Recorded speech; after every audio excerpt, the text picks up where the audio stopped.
Brivel, du coup, comment tu te présentes, toi? Euh, je dirais entrepreneur et builder. Mhm. Je suis tombé dedans vraiment assez petit. En gros, donc, je profil assez classique. J'ai détesté l'école jusqu'à l'école d'ingé. Donc j'étais le stéréotype de soit j'avais 1 sur 20, soit j'avais 20 sur 20. Et c'est soit le prof me captivait, j'avais des très bonnes notes, soit le prof ne m'intéressait pas et j'étais incapable d'écouter. Je suis incapable de me passionner pour quelque chose qui me désintéresse. Du coup, par contre, je me suis passionné assez tôt pour les langages de programmation. Donc à 12-13 ans, j'ai appris à l'époque, c'était le PHP.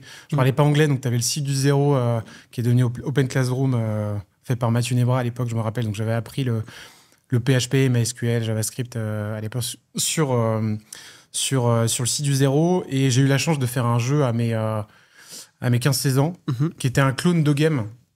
C'était les premiers jeux multijoueurs, les browser games, un peu. Aujourd'hui, il y a des jeux comme Clash of Clans, Boom Beach, etc. C'était un peu les précurseurs de ces jeux-là. J'étais un gros fan, un gros hardcore de ce jeu-là, et j'ai fait un clone avec une subtilité, c'était que j'avais fait x100 sur la capacité à pouvoir produire des ressources beaucoup plus vite. Du coup, ce qui a fait que quand je l'ai lancé, ça a directement cartonné, et je me suis retrouvé à 16 ans à gérer quasiment une petite startup de 10 personnes. Je m'en suis rendu compte d'ailleurs a posteriori parce que je générais entre 4 et 5 millions de pages vues par mois. Ça générait du revenu. Enfin, c'était quasiment une petite startup, À quel sauf âge tu m'as que dit? à 16 ans. Ok. À 16 ans, et j'avais même un mec à qui je discute encore de temps en temps, qui avait 15 ans de plus que moi et qui m'aidait sur les parties algo qui étaient un peu complexes. Donc en fait, j'étais assez piqué assez vite par l'entrepreneuriat parce que forcément, bah, à l'époque, fallait monter son serveur soi-même, installer Debian, à gérer ses DNS. Donc, tu apprends tout sur le tas avec des tutos en mode pirate. Et en vrai, je pense qu'une fois que tu as goûté à l'entrepreneuriat, de partir d'une page blanche, de créer quelque chose, que ça fonctionne, c'est dur de. Enfin, en fait, je ne vois que ma vie par ce prisme-là. Après, donc, je suis parti, j'ai fait une école d'ingénieur en informatique. Je me suis toujours dit que j'allais monter ma boîte. Par contre, je me suis dit, OK, je veux apprendre qu'est-ce que c'est de construire du software scalable, industrialisable, etc. Donc, j'ai aussi entre le privé et monter des boîtes depuis une dizaine d'années à peu près. Mhm. Donc, voilà, profil assez, en dehors des codes classiques des grandes écoles, etc. Passionné par le fait de builder de manière pragmatique, quoi. Ok. Et qu'est-ce qui t'a amené à faire Argile? Alors, Argile, donc l'histoire d'Argile, c'est je l'ai cofondé avec Laodis Ménard, que j'avais rencontré il y a 10 ans à Tids. Donc, pour le contexte, Tids, c'est la boîte, c'est une boîte qui a été montée par Loïc Souberan, qui a fait Swile depuis. Mhm. Et c'était une des premières, d'ailleurs, c'est une licorne, je crois que c'est encore une licorne qui avait été revendue 400 millions au groupe Altis. Aujourd'hui, c'est la division Altis, la division pub du groupe Altis. Mhm. Et donc, en gros, à l'époque, on avait bien fité. Laodis un profil un peu plus marketing, vision, stratégie. Donc, moi, plutôt tech et produit. On a monté notre première boîte ensemble en 2017, qui n'a pas marché. Boîte classique de first time entrepreneur. On a essayé de faire Discord un an après Discord. Donc, on s'est un peu pris le mur. Mais on a énormément appris sur le fait de builder. Donc, on a un peu pris les leçons de ça. Et en 2017, on s'est dit, OK, on n'a pas envie de repartir la tête dans le guidon directement, on se laisse quelques années.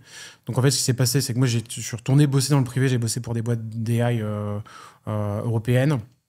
Laodis a eu une partie assez créative, il a écrit un roman, il a fait des masterclass, il a fait un film.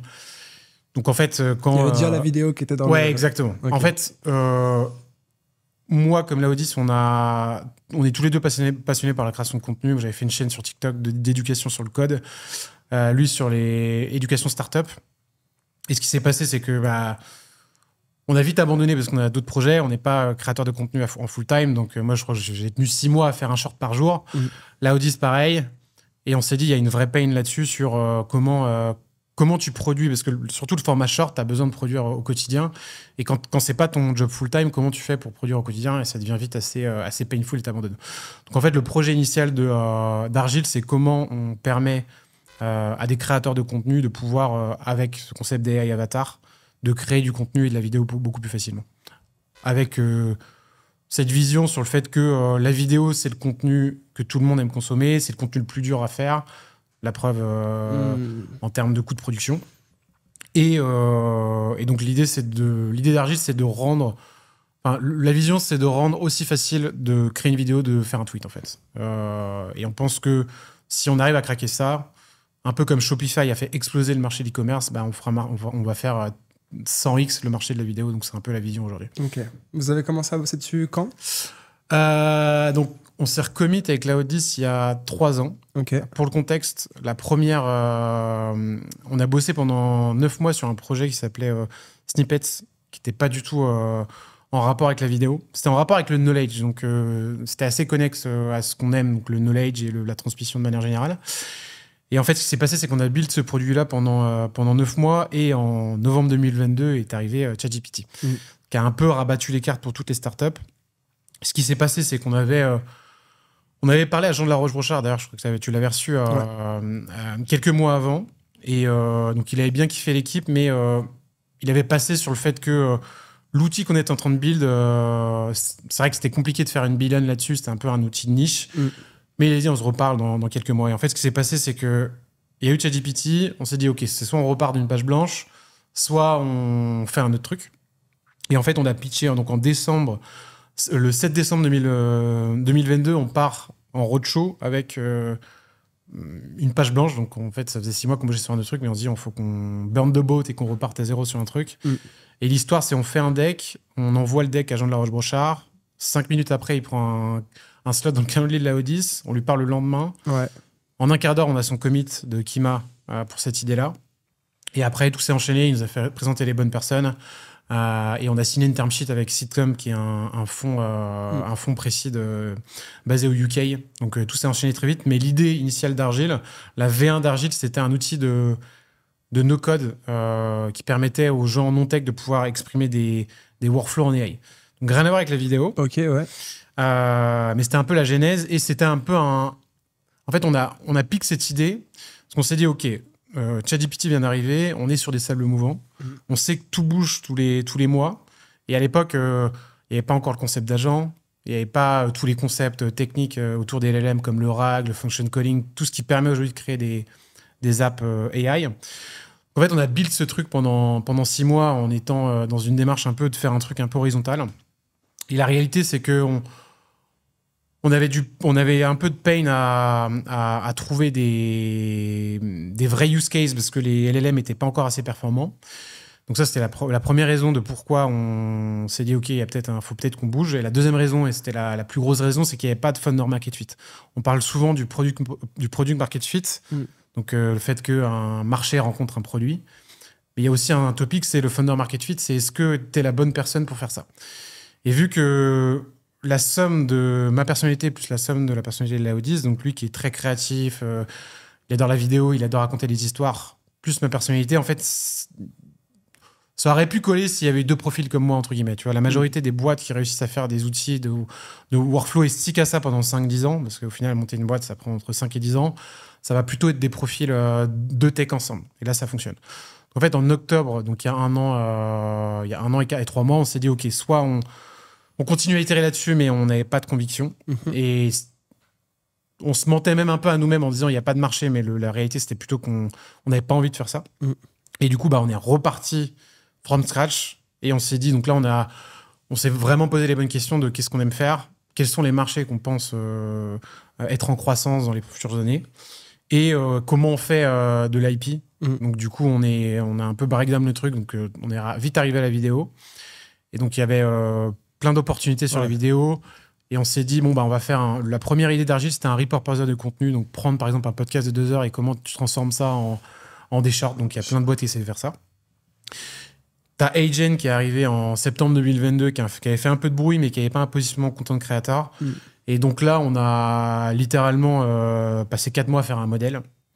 Et on est parti sur cette idée-là. Ok, mais alors, à cette V1 là, donc cette V1, vous l'avez poussée jusqu'à 70 000 utilisateurs, si je ne me trompe pas. Ouais, exactement. Énorme déjà. Ouais. C'est ouf. Vous arrivez à vous dire, ok, on arrête ça pour repartir sur totalement autre chose? Comment vous les avez eu, ces 70 000 utilisateurs? Alors, en gros, ce qu'on fait, on est assez fort en content marketing, un peu viral. Et en gros, notre strat, à l'époque, ça a été de faire un plugin ChatGPT. Ok. Donc, d'ailleurs, il n'y a jamais eu de vrai product market fit sur les plugins ChatGPT. Ils ont fait les GPT après, mais les plugins ChatGPT, c'était plutôt un bon moyen de faire de l'acquise. Et en fait, ce qu'on faisait, et je crois qu'on a fait genre 5 fois la front page de Reddit ChatGPT. Donc, à chaque fois qu'on faisait la front page, on avait 5000 inscrits dans les 2-3 jours. Et premier use case, c'est par exemple, tu mets des photos de toi et ça te fait des photos de toi dans différents styles. Donc, un peu ce que fait Level.io avec Photo AI aujourd'hui, mais version conversationnelle. Et en fait, ça redirigeait vers notre site. Donc, on a fait beaucoup d'acquises comme ça. Et souvent, faire de l'acquise, pour l'acquise, c'est pas... Une fois que tu comprends un peu les codes de comment faire des choses virales, c'est pas compliqué.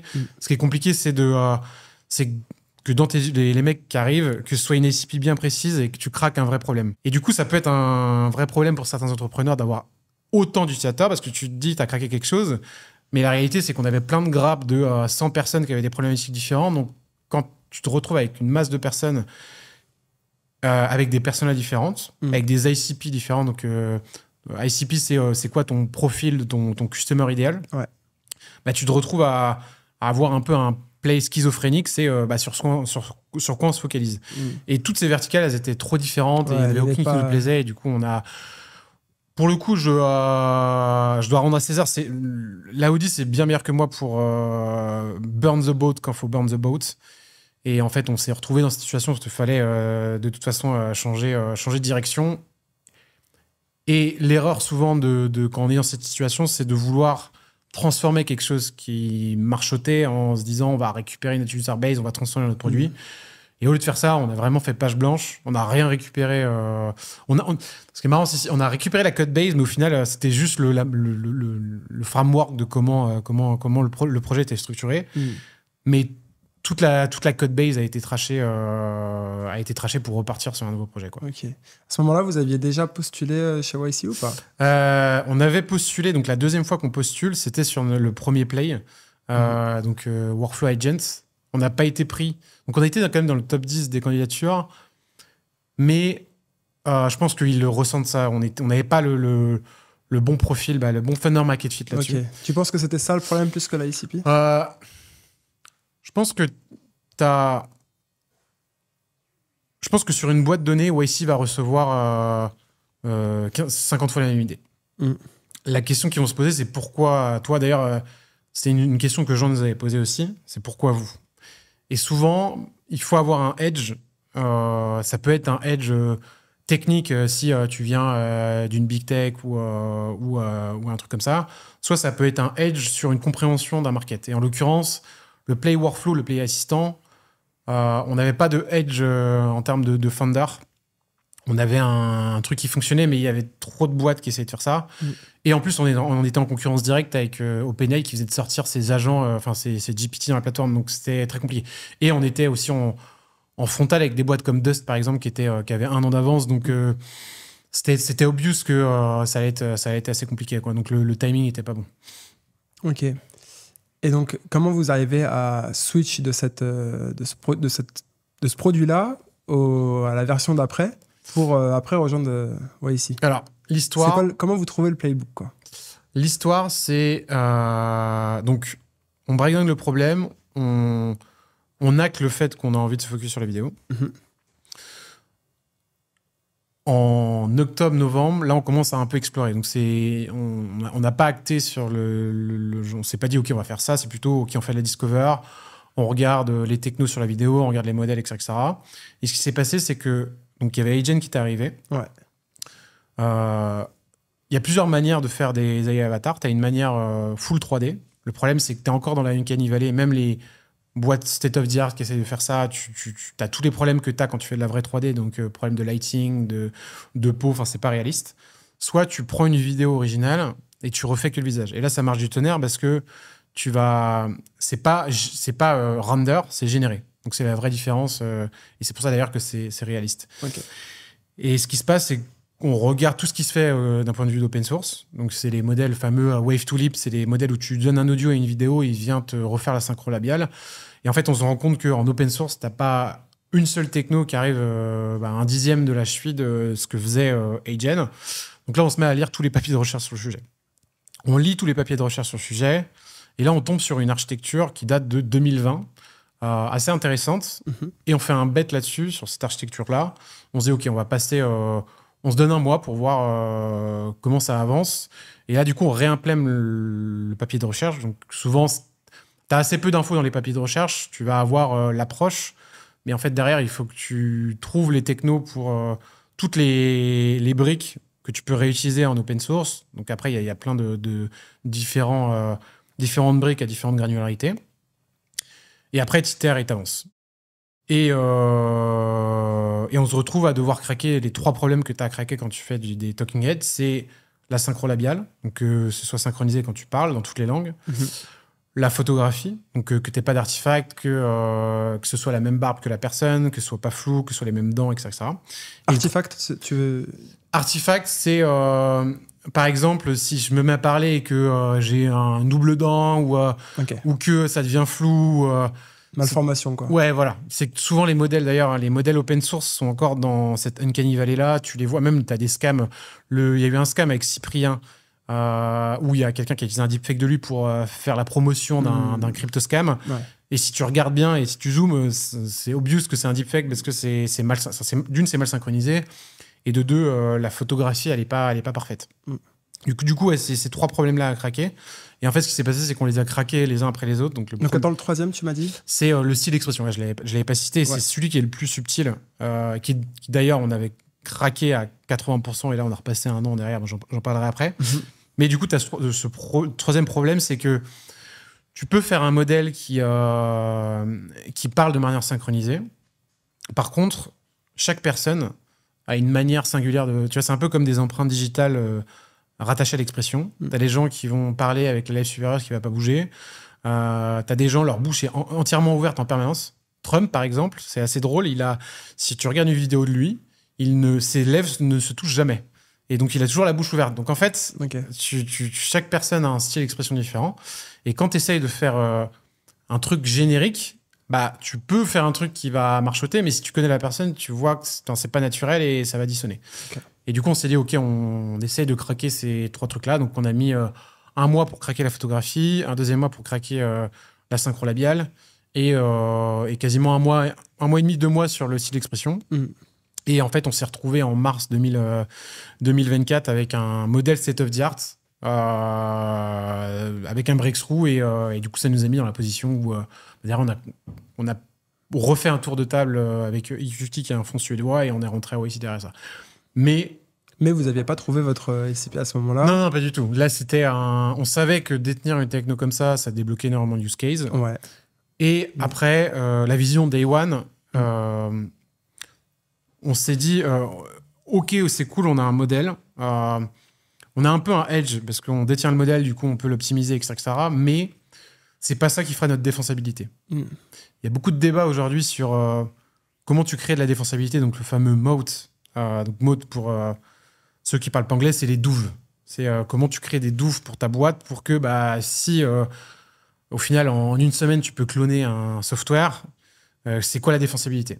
Et tu prends la défensabilité, par exemple, d'un Facebook, c'est pas sa tech, même si c'est très dur de refaire une tech comme Facebook, c'est plutôt sa user base et l'inertie des gens qui vont retourner sur Instagram et lancer un réseau social. C'est pas une question de tech, c'est plutôt une question de comment tu le lances.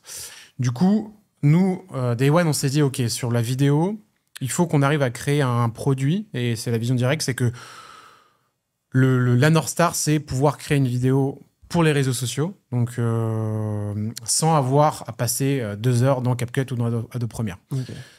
Tout en ayant cette vision de OK, il faut qu'on own une partie de la tech, en l'occurrence, owner la partie synchro-labiale. Ça nous permet d'être extrêmement efficient d'un point de vue cost là-dessus. Et à ce moment-là, vous avez trouvé votre founder market fit, du coup. Ça, c'est... Ouais. En tout cas, là, on se dit... on a énormément, parce qu'on a eu, en gros, quand on a eu le breakthrough, ce qui s'est passé, c'est que j'ai fait d'ailleurs, c'était pas du tout calculé. Il y a beaucoup la vraie leçon, c'est qu'il n'y a aucune leçon à retenir de ce que je vais dire, c'est que prendre des risques et faire des choses et voir si ça stick. C'est du coup, en mars, il y a un an, je fais une vidéo de Marc Andreessen sur Twitter et je le tag. Ce Ce qui se passe, c'est que la vidéo commence à partir en viral, 5000 vues, 10 000 vues, 50 000, 100 000. Et il y a plein de gens qui le taguent derrière en mode « Waouh, regarde ça, c'est fou », et que ça. Et là, ils retweetent le truc. Et là, ça part dans les étoiles. On fait 500... je crois qu'on a fait 1 million de vues sur la première vidéo de Zuckerberg, de Marc Andreessen. Ouais. Donc, c'est cool. Ouais. 2 jours après, j'en fais une de Mark Zuckerberg. Et là, je prends... à l'époque, Elon Musk release Grok 2, oui. qui concurrençait Llama. Et je me dis, OK, il y a peut-être un coup à faire. Et je prends texto le script genre une semaine avant, Zuckerberg avait fait une vidéo où il réagissait à l'Apple Vision.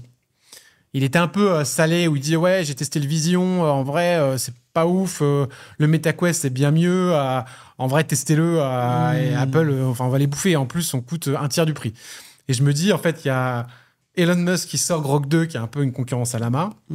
Je prends le script, je le mets dans ChatGPT, et je dis « Réécris-moi ce script », comme si Zuckerberg réagissait à Grok 2 avec une petite joke à la fin. Et je fais un script en filigrane. Le script, c'est j'ai vu que Elon Musk venait de release Grok 2. Tout le monde pense que ça va être exceptionnel parce que c'est Elon, mais en fait, ce que vous vous rendez pas compte, c'est que c'est un modèle à 350 milliards de paramètres. Et pour runner ces modèles-là, il faut des hachants. Et vous pourrez pas les runner parce que je les ai tous achetés. Et le truc part en viral. Et du coup, il y a une petite joke comme ça. Et ça, c'est pareil. Je crois que c'est une des vidéos où, au bout de 5 minutes, elle était déjà à 10 000 vues. Et je me dis, voilà, il se passe un truc. Donc pareil, grosse viralité, etc., etc. Et en fait, on a fait ça pendant 2 semaines. Et on a fait ça avec Obama, Zuckerberg, d'autres personnalités, tout en mettant à chaque fois AI generated. Je me suis moi-même community note sur mon Twitter parce qu'il y a des gens qui prenaient ça premier degré. Et là, c'est là où tu te rends compte quand même de la dangerosité de si c'est mal exploité. Et si on va en parler. C'est bien sûr. Et donc, ça nous a donné beaucoup de visibilité. On a dû faire 70 millions de vues en l'espace de 2 semaines parce qu'on a été repris sur plein de réseaux et tout. Donc, en fait, on a créé un vrai momentum. Et là, on avait un vrai truc d'une, ça nous faisait kiffer. Parce que du coup, développer une tech comme ça, c'est marrant. Ouais. Et on sait que on a un edge d'un point de vue compréhension du marché parce que on a tout le 2 fait de la vidéo. Et Laodis, en l'occurrence, a fait un film. Donc, il s'est vraiment confronté au pain de la production vidéo, avoir une bonne light, avoir une équipe, t'as un problème d'électricité. Et ça, en fait, vouloir craquer ce problème-là, on le connaît vraiment bien et on pense avoir un edge par rapport aux autres boîtes qui sont des boîtes de tech bro, entre guillemets, qui savent faire de la bonne tech, mais qui n'ont jamais été du côté montage, quoi. Ce podcast est sponsorisé par Crisp. Crisp est une plateforme française permettant aux entreprises de créer des liens de proximité avec leurs clients. Grâce à une suite d'outils rendant les équipes plus productives et les clients plus heureux, le logiciel facilite ainsi la gestion de la relation client. Crisp vous assure donc que chaque client ou prospect se sente entendu et aidé en un rien de temps, à n'importe quelle heure et sur tous vos canaux de communication. Et voici ce qui rend Crisp vraiment différent. Une bombe de valeur pour toutes les entreprises, qu'elles se lancent ou qu'elles soient déjà établies, grâce à des tarifs adaptés à tous les besoins, un niveau de personnalisation hyper poussé pour tous les secteurs d'activité, des modèles d'intelligence artificielle sur mesure et un support client en français avec une réactivité de folie. Alors si vous souhaitez transformer votre expérience client pour en faire un avantage concurrentiel, cliquez sur le lien dans la description et démarrez votre aventure avec Crisp. Mais alors du coup, donc, comment est-ce que, parce que là j'imagine qu'il y a plein de personnes qui vont sur argile.ai et qui s'inscrivent, comment est-ce que tu trouves vraiment la personne à qui parler? Comment est-ce que tu trouves ton ICP? Et j'imagine que là vous êtes déjà chez YC à ce moment-là. On n'est pas rentré encore à YC, donc on a de la viralité. Le site à ce moment-là, c'est une landing page avec un tally, donc un typeform. Ouais. Et je crois qu'on avait mis des conditions sur le formulaire. Si tu mettais, je crois que plus de $1000 de budget, tu pouvais directement prendre un Calendly avec Laodis. Ok. Ce qui s'est passé, c'est que du coup, on stack quasiment 10 000 personnes sur la waiting list en 2-3 semaines. Et l'objectif, c'est quoi? Récupérer du feedback? C'est même pire que ça, c'est qu'on vend la plateforme. Ok. En gros, Laodis prend des calls Calendly et on s'est dit, OK, on va faire une offre early bird, plan early commit. Et Laodis en vend, je crois qu'il en vend 5 ou 10 en l'espace d'une semaine. Avec un taux de conversion absolument fou qui était un call sur 2 convertissait sur des plans à 1000 balles l'année. Donc en fait, ça, on se dit, OK, il y a un vrai truc qui se passe. Ouais. Par contre, on n'a pas encore... on a un modèle qui fonctionne, on a un début de produit, mais qui est très brut, dans le sens où tu avais juste moyen de mettre un script et ça te générait une vidéo, mais tu es obligé de repasser par des logiciels de montage derrière. Mais au moins, on se dit, OK, on va faire une offre early bird en mode, ce que tu dis à ton client à ce moment-là, c'est, voilà, on est au tout début de l'aventure. Là, on fait un discount. Normalement, quand on va vraiment le vendre, ce truc, ça va coûter $3 000 à l'année avec ce plan-là. Là, on fait un discount de 70%. Vous êtes in, vous êtes out. Et en fait, on se rend compte que ça convertit des masses. Et là, on prend un peu une claque parce qu'on avait passé 6 mois à galérer à vendre des subs à 15 balles sur la première version d'Argile. Et là, on a une personne sur deux qui sort la carte et qui paye 1000 balles pour un truc. Donc ça, tu ressens un vrai truc. Ouais. Et ces personnes, c'est les mêmes types de personnes, même type d'usage? T'as un peu de tout. T'as des agences, t'as des créateurs de contenu, mais ça reste quand même des gens qui veulent créer du contenu pour les réseaux. Donc, même si t'as différentes ICP, tu peux avoir des clients qui vont être des agences, des créateurs de contenu, des gens qui veulent automatiser des choses, par exemple, je sais pas, quelqu'un vend une masterclass, par exemple, il a envie de générer une vidéo à la fin, c'est encore un autre use case. Mais le sujet, c'est toujours comment tu crées une vidéo qui est engageante. Et en fait, que ce soit une marque ou un influenceur, ce qu'il a envie, c'est que sa vidéo performe. Et en fait, c'est ça qu'on vend from scratch. Okay. Et on vend la vision et on dit, OK, là, pour l'instant, vous pouvez faire, il n'y a pas de caption, il n'y a pas de b-roll, il n'y a pas d'auto-editing. Par contre, vous pouvez déjà créer votre talking head et après récupérer ça. Et ça marchait déjà. Et du coup, on arrive à vendre comme ça. Ouais. OK. Et donc, vous n'êtes pas encore à ici à ce moment-là? On n'est pas ici. Alors, qu'est-ce qui se passe entre le moment où vous rentrez? Moi, en fait, ce qui m'intéresse, c'est surtout qu'est-ce que ça change entre le moment où, pour Argile, entre le moment où vous rentrez chez YC et le moment où vous sortez de chez YC? Quand on fait la candidature en février, on avait juste le buzz avec Marc Andreessen. Donc, on le met dans la candidature vidéo et on fait la candidature. Donc, normalement, tu as une vidéo d'une minute à faire que tu dois filmer facecam. Normalement, tu n'as pas le droit de faire de montage et tout. Et on se dit, on a une tech de deepfake, on fait la vidéo de candidature avec la tech. Donc, du coup, on montre qu'on a un truc SOTA, donc ça, c'est cool. Ouais. Et on dit on montre qu'on a réussi déjà à avoir un peu de traction, etc. Ce qui se passe, c'est que on candidate en février. Là, on continue à builder. Il y a plein d'histoires qui se passent. Je suis invité à un dîner par Roxane Varza, la directrice de Station F. Je croise Xavier Niel, je raconte l'histoire. Du coup, on commence à fitter. D'ailleurs, on fait son deepfake 7 mois plus tard à l'Olympia. Enfin bref, on continue à builder. Pendant cette période-là, on a de la traction. Donc, on a un momentum et on se dit, OK, faut qu'on reparte dans seed round pour lever suffisamment pour staffer une équipe ML parce qu'on s'est retrouvé où il fallait continuer à itérer là-dessus. Et là, jusqu'à présent, on avait été assez frugaux sur le cash. Et sur le ML, quoi qu'on en dise, si tu veux avancer, tu peux pas te permettre de prendre de raboter les salaires ou se dire, OK, on va faire des économies de bouche en oeil. Il te faut des mecs bien câblés et très bons. Donc, en fait, on part en roadshow. On signe une term sheet avec EQT, donc en mi-mai 2024. Et 3 jours après, on a l'interview de YC. Et on fait l'interview de YC, on passe par plein de phases. On a déjà levé, ça sert à rien d'y aller. On dit, on va quand même à l'interview. On va à l'interview. Du coup, on était un peu décomplexé parce qu'on savait worst case, on aura fait l'interview, mais voilà. Et je pense que ça a joué beaucoup parce que quand t'as pas la pression de te dire faut que je réussisse absolument. On était assez décontracté et du coup les réponses étaient fluides. Et ce qui se passe, c'est qu'on fait l'interview, ça se passe bien. On reçoit l'appel de notre partenaire Aaron Epstein le lendemain. Et du coup, on est prêt à YC. Et là, on passe par une phase 2. Est-ce qu'il faut qu'on y aille? Est-ce qu'il faut qu'on... c'était compliqué parce qu'on avait déjà levé. Et au final, on pose la question à pas mal de potes qui l'ont fait, à Jean qui nous dit les gars, c'est un no-brainer, personne ne refuse YC, surtout dans votre situation.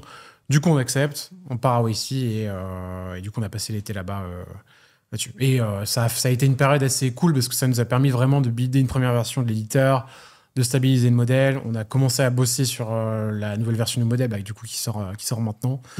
Et ça a été assez constructeur parce que cette phase-là, il y a beaucoup de gens qui me posent la question de est-ce que tu conseilles YC?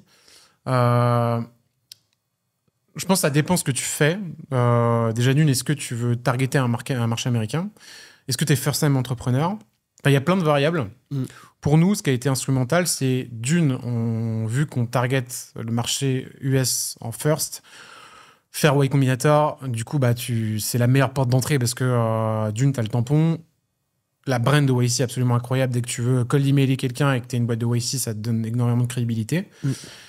Et derrière ça, tu te mets vraiment dans un mindset de c'est go big or go home, quoi. J'ai souvenir de le premier meeting qu'on fait avec. Donc, tu es dans une pièce avec 200 entrepreneurs et tu as Gary Tyne qui te dit dans cette pièce, il y a 10% des gens qui vont devenir milliardaires.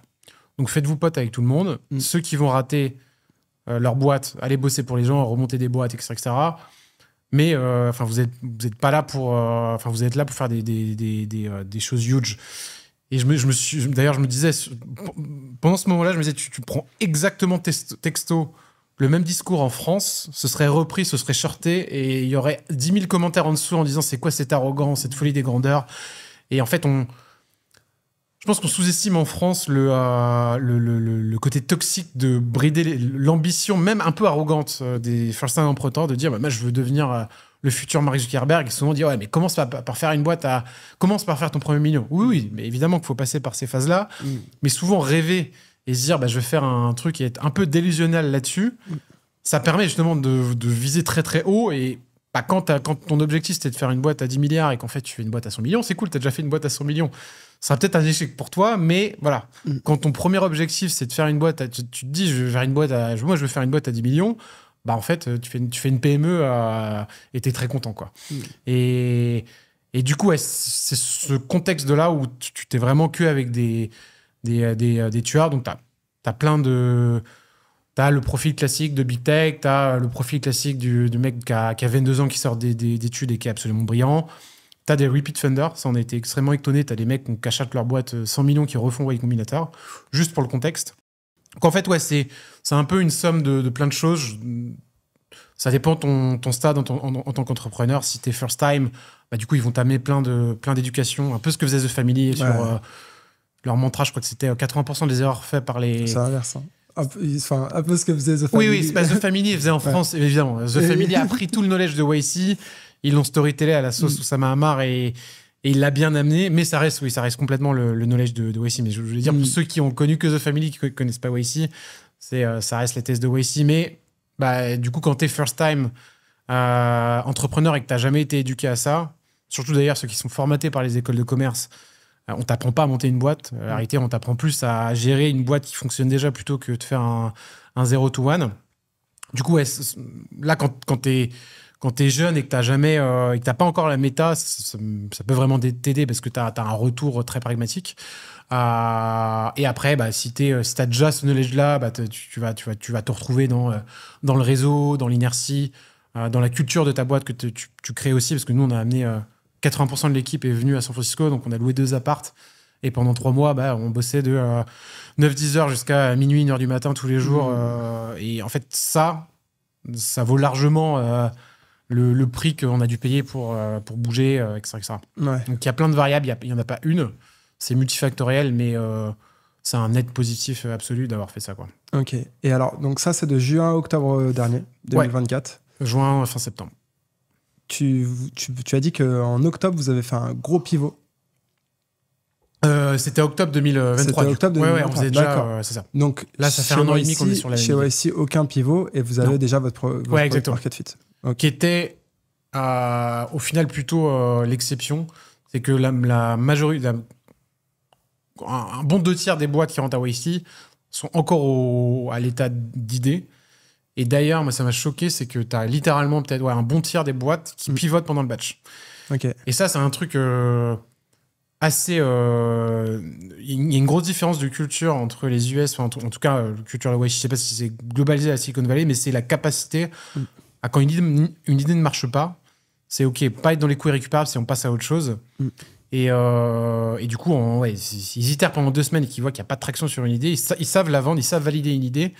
Et si l'idée ne stick pas, il passe à autre chose. En France, t'es à peu près sûr que le mec va faire un BP, il va passer 6 mois à pas builder son produit, à pas tester son marché, il va aller voir la BPI, il va peut-être lever 50K avec les BPI, il s'attache les mains, il itère pendant 2-3 ans, et au final, il a rien fait pendant 3 ans, il a rien appris, et du coup, il n'a pas la feedback loop du marché, il n'a pas progressé en tant qu'entrepreneur, et du coup, c'est tragique.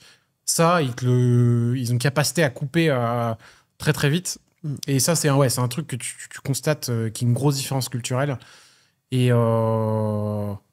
tu le vois pas chez les entrepreneurs français. T'en as, mais ça reste l'exception. En France, on aime bien itérer pendant 2 ans sur la même idée, même si ça marche pas, quoi.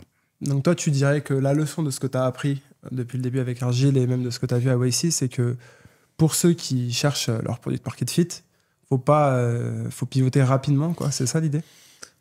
Il y a toujours une fine ligne entre la détermination et l'obstination.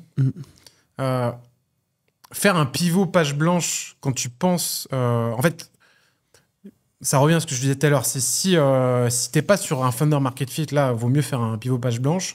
Mais souvent, tu peux être sur une verticale, par exemple, et faire 10 versions de ton produit. D'ailleurs, Brian Chesky dit tu lances, si ça marche pas, relance. Je crois qu'ils ont lancé 3 ou 4 fois Airbnb avant de trouver le bon message, la bonne forme. Et du coup, c'est plutôt ça. Et la vraie leçon, c'est qu'il n'y a pas de recette. Ce qui a fait le succès d'un autre ne fera pas le succès de quelqu'un. Et du coup, la vraie leçon de ça, c'est que il faut pas avoir d'ego, il faut vite se confronter au marché, prendre le feedback et affiner très vite. Après, le fait de complètement mettre l'idée de côté, c'est plutôt est-ce qu'il y a un marché, est-ce qu'on a envie de continuer là-dessus. Mais et souvent, la frontière est fine. Et après, des fois, ça peut être très ambigu parce que des fois, tu peux dire ce mec-là est obstiné, ça ne marchera jamais. Et en fait, au bout de 3 ans, il craque un truc et il fait 1 billion. C'est pour ça que c'est dur d'être péremptoire sur le sujet. Ouais. Et il faut se fier à son instinct d'entrepreneur. Faut se fier justement. Souvent, le gut feeling fait beaucoup de choses. Mais essayer d'écrire une manière de faire... Ça, c'est un peu la leçon que tu as avec les partenaires de Wacy. D'ailleurs, que tu vois... tu prends par exemple le mentor typique français qui n'a jamais monté de boîte, qui est dans le sérail des grandes écoles de commerce. Souvent, ils vont avoir tendance à être dogmatiques sur comment monter des boîtes. Donc, du coup, ils vont te dire, tu vas faire un office hour avec eux. Ouais, mais tu n'as pas parlé à tes clients X, Y, Z. Et tu sens qu'ils sont très scolaires dans l'approche. Ils vont te répéter des trucs qu'ils ont lus dans des bouquins de comment monter des boîtes qu'ils n'ont pas compris. Et ils vont te dire, c'est la méthode à respecter. La majorité des partenaires de Wacy, ils vont jamais te dire faut que tu fasses ça. Ils vont plutôt essayer de comprendre ton contexte et te donner un éventail de OK, dans cette situation, moi j'ai vu tel truc, généralement ça marche, ça marche pas. Enfin, tu vois, ils vont pas être dogmatiques sur les approches et ils savent très bien que à partir du moment où tu as un succès, que tu as réussi un truc et que ça fonctionne, si tu essayes de le répliquer, le monde bouge trop vite pour que ce soit réplicable. Et de 2, souvent, il y a plein de variables cachées sur le succès de quelqu'un, le succès d'une boîte, qui est impossible à matérialiser. Et du coup, tu t'auras beau écrire un bouquin sur OK, ça, c'est la bonne méthode pour faire des startups. Moi, la réalité, c'est que maintenant, évidemment, c'est bien de les lire. Mais l'entrepreneuriat, ça reste de la découverte. Surtout le 0 to 1, c'est mets ton ego de côté, fais des choses, parle à tes clients et la feedback loop, apprendre tes clients et au bout d'un moment, tu vas développer un muscle sur ton intuition et tu passes ton temps à enlever des trucs que tu avais fait, que tu pensais bien, à remettre des trucs que tu pensais mal et tu vas refaire. Et c'est plutôt ça la leçon globale, quoi. Génial. Merci beaucoup sur ce point. Avec plaisir. Merci d'avoir regardé la première partie de cette vidéo. La prochaine sort la semaine prochaine, donc pour ne pas la rater, je t'invite à t'abonner à cette chaîne YouTube. Et en attendant, tu peux d'ores et déjà retrouver tous nos contenus qui parlent de tech, startup et intelligence artificielle.